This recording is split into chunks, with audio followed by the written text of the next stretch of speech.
Alô pessoal, eu sou o Austin e sejam bem-vindos ao Além do Crepúsculo. Pois é, minha gente, hoje eu queria conversar com vocês sobre esse lançamento especial aqui que é o Batman e o Spawn, tá? Então a Panini lançou esse especial aqui, que marca na verdade o terceiro encontro desses dois personagens.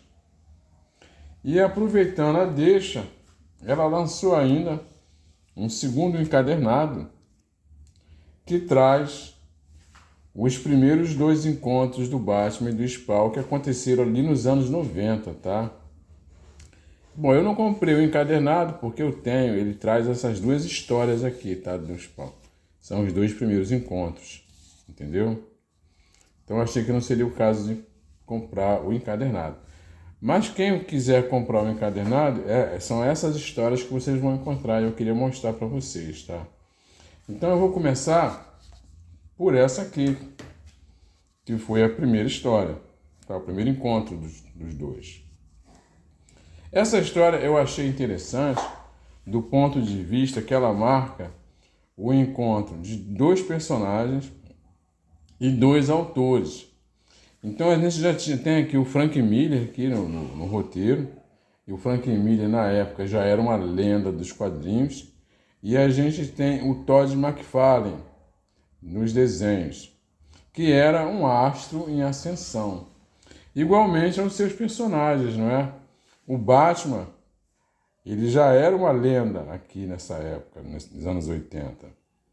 E o Spawn era também aí um personagem em ascensão. Hoje ele também, ao lado do Batman, ele figura ali como um dos grandes ícones da cultura pop. Então essa edição foi lançada pela editora Abril, isso ali em meados dos anos 90, entendeu? E marca então o encontro desses personagens. Eu queria mostrar para vocês as páginas. Do ponto de vista do roteiro, gente, ela é uma história que traz todo, repete, não é? Todos os clichês, né, do gênero, entendeu? Então tem tecnologia misturada com seres infernais, entendeu? E o Frank Miller aqui, ele não quis fazer uma grande obra, né? Não sei. Na verdade, eu acho que ele queria uma grana, né, gente? Entendeu? O McFarlane, aqui ele se esforça, tá vendo? Ele caprichou nos desenhos.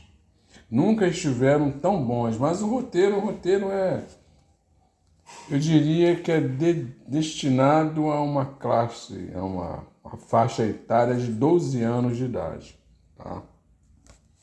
Olha só como é que ficou bacana essa página aqui. Então o McFarlane, ele realmente caprichou. Ele tem aqui alguns dos seus melhores desenhos, entendeu? O McFarlane, ele ascendeu ali nos anos 85, de 1985, fazendo histórias do Homem-Aranha, né? Histórias que fizeram um tremendo sucesso. Então, mais tarde, ele sai da Marvel e cria a editora Image Comics, né? Essa edição aqui, gente, ela é totalmente produzida pela Image Comics, tá?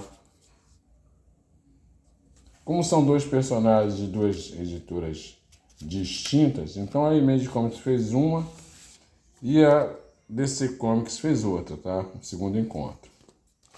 Mas vamos continuar aqui. Então a gente tem páginas aqui realmente de tirar o fôlego, tá? Eu vou mostrando para vocês. Aqui, tá vendo?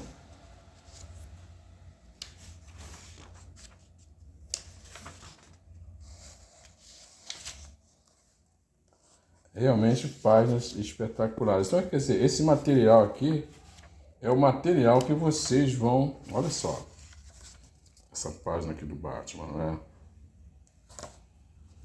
Tem uma mais aqui à frente que eu acho assim espetacular. Olha só, essa página dupla aqui, ó. Olha que desenho incrível, não é? Realmente o McFarlane aqui, ele se esforçou. Não foi o caso do Frank Miller. Frank Miller, não, é uma historinha de super-herói. Eu vou escrever uma historinha de super-herói, entendeu? Como eu falei, uma faixa etária aí de 12 anos. Quer dizer, nada que mereça, sabe, reflexão, nada de metafórico aqui, nada de simbologia. É só uma história do bem contra o mal. Essa capa aqui ela é interessante porque ela é uma referência a essa página, a essa capa aqui, tá vendo? Então essa aqui é a capa da primeira edição do Cavaleiro das Trevas, não é? Reparem como ela tem uma certa semelhança, né? Tá? Então ela é uma referência clássica a essa história maravilhosa que é o Batman Cavaleiro das Trevas. Bom, no segundo encontro, então, esse aqui é produzido pela DC, tá? E aqui a gente tem no roteiro Doug Mahnke, Chuck Dixon, que são dois veteranos, né? Tem o Alan Grant, que é um dos criadores do Juiz 10. E na arte a gente traz o Klaus Jenson. Galera, o Klaus Jenson é o arte finalista predileto do Frank Miller, tá? Então ele arte finalizou diversas histórias que o Miller fez para o Demolidor. Ele é o arte finalista também aqui do Cavaleiro das Trevas, do Ronin, não é? E aqui nesse momento aqui dos anos 90, ele deixa de ser um arte finalista e passa a ser desenhista, entendeu? Então essa história aqui é dele. Ele já tinha iniciado essa experiência ali com a história Batman Gothic, né? Um conto de Batman, né? Que eu já mostrei para vocês.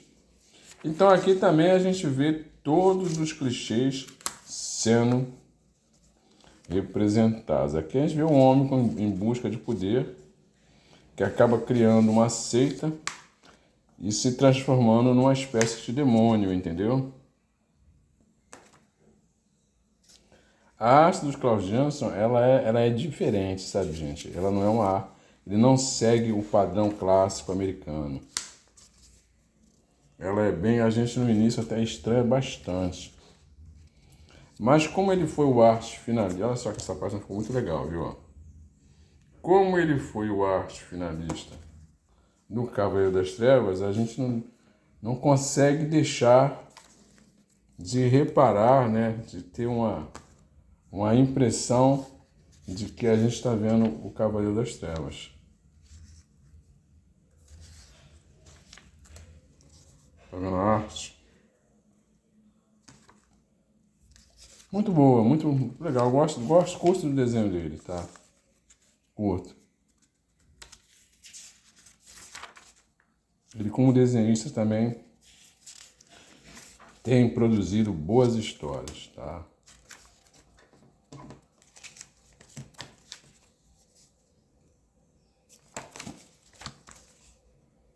Essa história aqui eu achei um pouco mais aterrorizante do que a outra, mas ainda assim é fundamentalmente uma história dedicada ao público infanto, juvenil, né? Ou seja, aquela faixa etária que eu falei para vocês de 12 anos. Agora a mais recente é essa aqui, não é?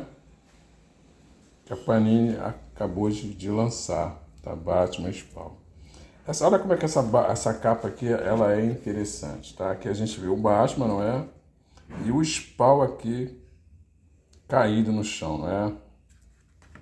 Se inverte aqui a capa, a gente vê o contrário. É o Spawn aqui de pé e o Batman caído. É interessante notar que esse desenho aqui é o mesmo desenho desse aqui. O que fez? Esse aqui é desenhado pelo Greg Capullo. O Greg Capullo então fez o layout, não é? E aí passou o lápis. E depois, quando ele veio com o nanquim, ele desenhou usando o layout e o lápis que ele tinha feito, né? O esqueleto. Ele montou o Batman e o Spawn no chão. E depois ele inverteu. Ele usando o mesmo layout, o mesmo lápis, cobrindo com o nanquim, ele produziu o Spawn e o Batman no chão. Ou seja, uma economia total, né? Com um desenho só, ele produziu 2, tá? Muito interessante. Aqui a gente tem no roteiro o Todd McFarlane, tá? Que é o criador do Spawn. Eu mostrei para vocês ali nos anteriores, né? Geralmente ele, e até hoje ele é o roteirista. E a gente tem os desenhos do Greg Capullo, que é o desenhista oficial hoje do Spawn, né? Que a gente está acompanhando ali no Spawn Origins, não é? O cara é 10, gente. O cara também é um astro em ascensão, tá? Ele vem conseguindo aí prestígio ao lado dos leitores, né? Do público. E grandes elogios também da crítica. O cara tem um desenho muito bonito, sabe? Ele é um pouco mais detalhista do que o McFarlane, né? Ele tem um domínio melhor sobre a questão da anatomia, não é? E nessa trama aqui, que também, mais uma vez, envolve elementos sobrenaturais, claro, a gente tem a presença do Spawn, não poderia ser diferente, não é? Mas eles cruzam aqui com a Corte das Corujas, que é uma sociedade secreta que a gente viu ali nos Novos 52, né? Que governa Gotham, ali das sombras, né? Há séculos, entendeu? Sem dúvida, essa história aqui é a melhor. Ela é melhor do que as anteriores, entendeu? Aqui eu já acho que é mais dedicado àquela 16, 17 anos, entendeu? É uma história um pouco mais madura, mais adulta. Mas ainda assim sem contraindicações. Reparem, a arte realmente... Olha só essa página dupla aqui, tá vendo?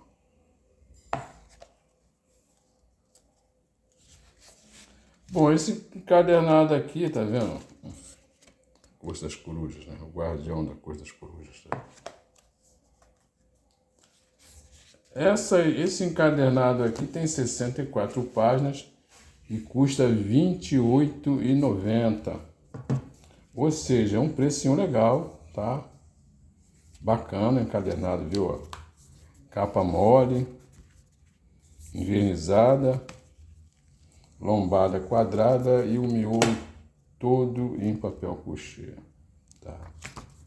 O encadernado que traz essas outras duas, que eu não tenho em mãos, mas é um encadernado de 112 páginas e que custa R$ 39,90, que vocês encontram ele à disposição ali nas bancas de jornais e nas livrarias. Então é isso aí, galera. Eu só queria mostrar um pouquinho disso para vocês, para que vocês possam saber e ter noção, né, do que vocês vão encontrar no caso de vocês decidirem adquirir.